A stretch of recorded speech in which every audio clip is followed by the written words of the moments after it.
The air hung heavy, thick with the stench of cheap cologne and stale cigarettes. Empty bottles littered the hotel room floor, reflecting the dim city lights that filtered through the gaps in the heavy curtains. Maya, her head throbbing, cautiously pushed a tangle of blonde hair out of her face. Her eyes darted nervously towards the king-size bed where two figures lay sprawled, their chests rising and falling with a disconcerting irregularity. Beside her, Chloe sat perched on the edge of the bed, her dark eyes wide with a mixture of fear and grim determination. She clutched her phone tightly, her knuckles white against the screen. The silence in the room was broken only by the muffled sounds of the city outside and the erratic breathing of the two unconscious men. Chloe had met them at a bar downtown. Two businessmen, older with predatory smiles and wandering hands. They'd promised a night of fun, of escape. The drinks had flowed freely, laced with something darker, more sinister. Maya had tried to refuse, a sense of foreboding settling in her stomach, but Chloe, always the adventurous one, had urged her on. Now, looking at the unconscious men, Maya felt a chill run down her spine. This wasn't the escape they had craved. It was a trap, and they were caught in its web. "We have to get out of here," Chloe whispered, her voice raspy. Her gaze remained fixed on the slumbering figures on the bed. Now! Maya swallowed hard, her throat dry. The weight of their situation pressed down on her, suffocating. The men, their faces now slack and pale, looked almost peaceful. But beneath the surface, Maya sensed a darkness, a simmering menace that even unconsciousness couldn't fully mask. "What if—" Maya started, her voice barely a tremor. Chloe cut her off, her eyes hardening. "No, we can't stay here. It's too dangerous." The words hung in the air, heavy with unspoken implications. They both knew what she meant. Leaving them like this, it could be a death sentence. But staying felt even more dangerous.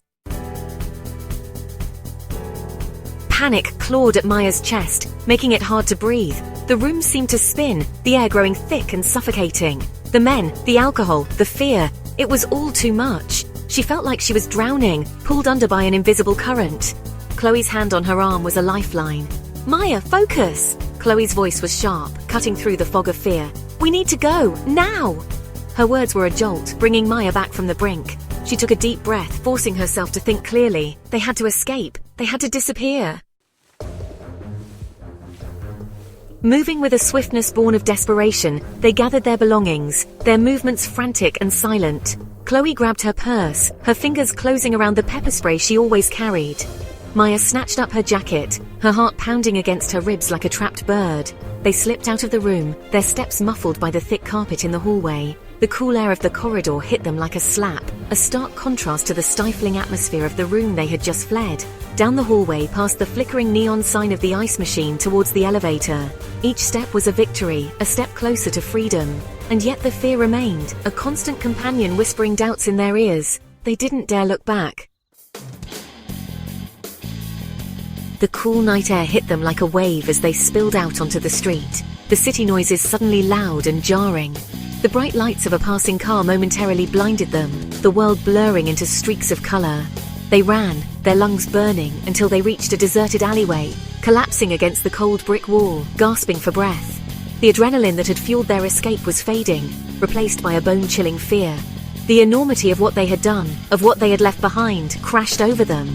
"What did we do?" Maya whispered, her voice hoarse with terror. Chloe, her face pale in the moonlight, didn't answer. She couldn't. The weight of their actions pressed down on her, too heavy to bear.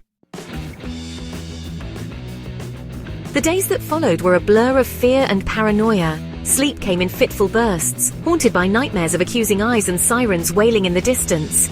Every ring of the doorbell, every news report sent their hearts racing. The guilt was a living thing, a gnawing monster that lived in the pit of Maya's stomach. She saw the faces of the two men in her dreams, their eyes accusing, their lips forming silent accusations.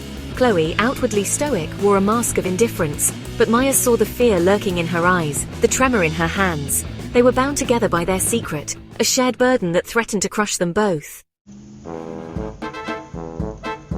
They tried to move on, to pretend that night hadn't happened. Chloe buried herself in her studies, her usual carefree demeanor replaced by a brittle intensity. Maya threw herself into her work, the repetitive motions a way to quiet the incessant chatter of her mind. But the memory lingered, a shadow that followed them everywhere. It poisoned their laughter, tainted their joy. The life they had so desperately craved, the freedom they had thought they'd found, felt like a cruel illusion. The silence was the hardest part. The secret they shared formed a barrier between them, an unspoken agreement to never speak of that night. But the weight of it was suffocating, a constant reminder of their shared guilt.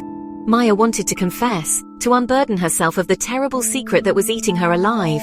But the fear kept her silent. Fear of the consequences, fear of Chloe's reaction, fear of the truth coming out. They were trapped in a prison of their own making, the walls built of fear and guilt, and every day the walls seemed to close in a little tighter. One evening Maya found Chloe by the window, her gaze distant, her shoulders slumped with a weight that seemed too heavy to bear. The setting sun cast long shadows across the room, highlighting the tear tracks on Chloe's face. In that moment, the dam broke. Words tumbled out, confessions whispered through choked sobs. Fear, guilt, remorse. It all poured out, washing over them like a cleansing wave. There were no accusations, no judgments. Just the shared understanding of two souls bound by a terrible secret, finding solace in each other's pain. They had survived that night, and they would survive this too, together. The road ahead would be long and arduous, but for the first time since that fateful night, Maya felt a glimmer of hope. They had faced their demons and emerged broken perhaps, but not defeated. They had each other, and in that they found the strength to keep going.